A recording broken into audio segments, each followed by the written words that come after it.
Module 16 એક એવી ચાવી છે જે બેંક અને ગ્રાહક વચ્ચેના દરવાજા ખોલી દેશે.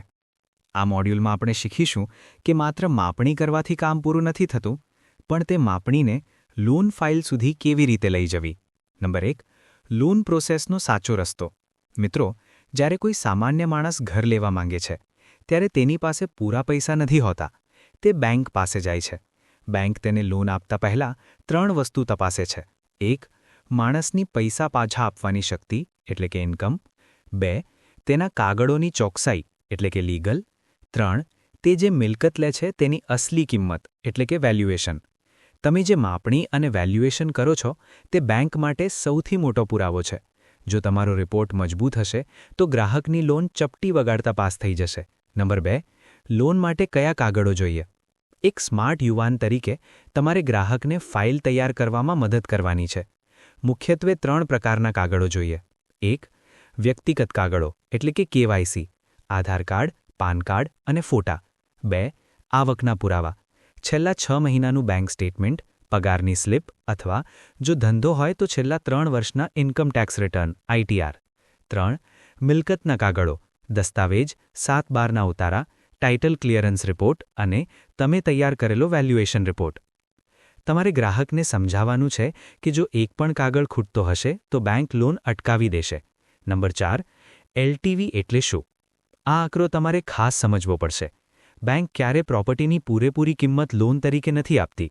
જો તમે પ્રોપર્ટીની વેલ્યુ 10 લાખ આપી હોય તો બેંક તેના 75થી 90% એટલે કે 7.5થી 9 લાખ જ લોન આપશે.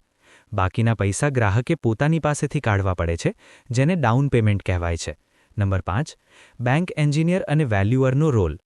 જ્યારે તમે બેંક તરફથી સાઇટ પર જાઓ છો ત્યારે તમારી જવાબદારી બેંકના પૈસા બચાવવાની છે. જો બિલ્ડરે ખોટું કામ કર્યું હોય કે પ્રોપર્ટીમાં કોઈ જોખમ હોય તો તમારે રિપોર્ટમાં સ્પષ્ટ લખવું જોઈએ. બેંક તમારા રિપોર્ટના આધારે નક્કી કરે છે કે પૈસા આપવા કે નહીં. તમારી એક હા ગ્રાહકને ઘર અપાવશે અને તમારી એક ના બેંકને ડૂબતા બચાવશે. આ પાવરને સમજો અને તેનો ઉપયોગ ઈમાનદારીથી કરો. નંબર 6. ફાઇલ રિજેક્ટ થવાના કારણો. લોન કેમ અટકે છે? ઘણીવાર પ્રોપર્ટીનો નકશો પાસ નથી હોતો અથવા પ્રોપર્ટી પર પહેલેથી કોઈ બીજી લોન ચાલતી હોય છે. ક્યારેક ગ્રાહકનું સિબિલ સ્કોર એટલે કે જૂની લોન ભરવાની રીત ખરાબ હોય છે. એક જાણકાર યુવાન તરીકે તમારે ફાઇલ જોતાં જ ખબર પડી જવી જોઈએ કે આમાં લોન થશે કે નહીં.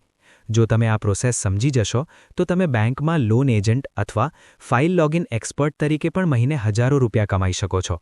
વિજયી ઉદ્ઘોષ. મિત્રો, હવે તમે માત્ર માપણી કરનાર નથી, પણ તમે બેન્કિંગ સેક્ટરના એક મહત્વના સાથીદાર છો. તમારી પાસે હવે કાગળો ઓળખવાની અને લોનનું ગણિત સમજવાની તાકાત છે. ગ્રાહકને લોન અપાવવી એ માત્ર બિઝનેસ નથી, પણ કોઈનું સપનું પૂરું કરવાનું કામ છે. શું તમે બેંક અને ગ્રાહક વચ્ચેનો ભરોસો બનવા તૈયાર છો? તૈયાર છો? જોશ સાથે બોલો, ચલો સાહેબ.